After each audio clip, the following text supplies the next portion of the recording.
প্রিয় ভিউয়ার্স, তোমরা দেখো যে 15 cot থিটা ইকুয়াল টু 8 হলে সাইন থিটা ও সেক থিটা এর মান নির্ণয় করো। আমরা এই অঙ্কগুলো কিভাবে করব? তো এই অঙ্কগুলো আমাদের দেখো মানে সৃজনশীল প্রশ্নের মধ্যে ক নম্বরের প্রশ্নের মধ্যে আসে, বিভিন্ন বোর্ডে এসেছিল। তো আমরা এটা সমাধান করব এখন। দেখো এখানে দেয়া আছে, এখানে আমরা লিখব কি, দেয়া আছে 15 cot থিটা ইকুয়াল টু হচ্ছে 8। আমরা এখান থেকে আগে মান বের করব, তারপরে হলো সাইন থিটা আর হলো সেক থিটার মান বের করব। তো আমরা যেহেতু এখানে 15টা আছে গুণন, এ পাশে গিয়ে হবে কি ভাগ, তাহলে আমরা এখানে লিখতে পারি যে কট থিটা ইকুয়াল টু 8 ডিভাইডেড হলো 15।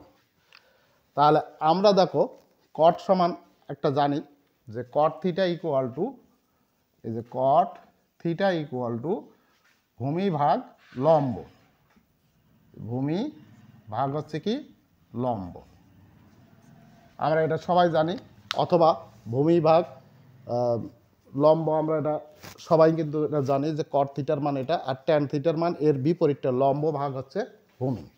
তো এইখানে আমরা লিখতে পারি কি, তাহলে সুতরাং যে ভূমি ইকুয়াল টু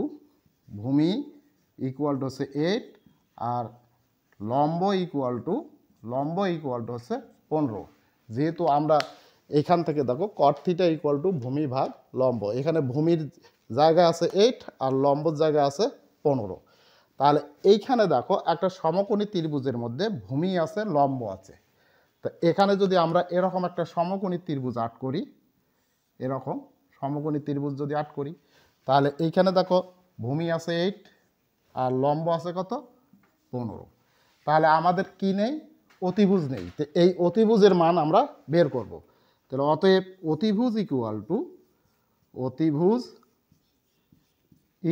টু এখানে দেখো বর্গমূল, তাহলে কি হবে, লম্বর ওপর স্কয়ার যোগ ভূমির ওপর স্কয়ার।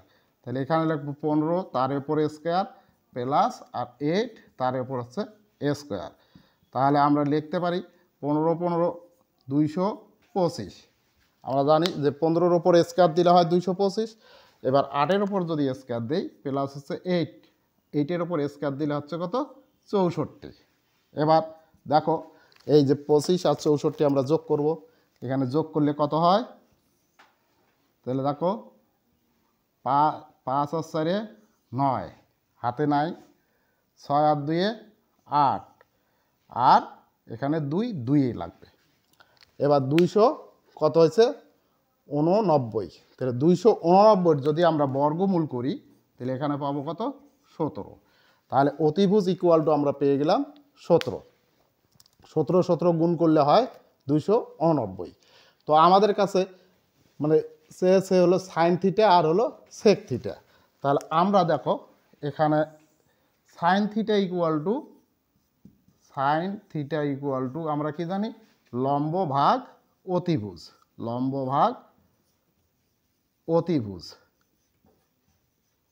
তাহলে এইখানে আমরা মান বসে দিই।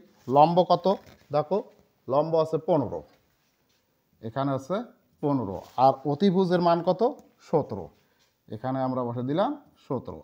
এটি একটা অ্যান্সার হয়ে গেল। তারপরে এখানে কি সেক থিটা, তাহলে সেক থিটা ইকুয়াল টু আমরা দেখো কস থিটা কি জানি, ভূমি ভাগ অতিভুজ, তাহলে সেকটা তার হচ্ছে বিপরীত, তাহলে বিপরীত হচ্ছে এখানে কি হবে অতিভুজ ভাগ ভূমি, অতিভুজ ভাগ কি হচ্ছে ভূমি। তাহলে এখন আমরা এখানে মান বসাই, অতিভুজের মান এখানে দেখো কত 17, এখানে বসালাম 17, আর ভূমির মান কত হচ্ছে 8, এখানে বসালাম 8। এটি হচ্ছে অ্যান্সার। তো প্রিয় ভিউয়ার্স, আমাদের এই ভিডিওগুলো যদি তোমাদের ভালো লাগে তো একটি লাইক দিও এবং শেয়ার করে দিও, আর যারা এখনও ফলো করোনি তারা আবার নতুন নতুন ভিডিও পাওয়ার জন্য ফলো করে দিও।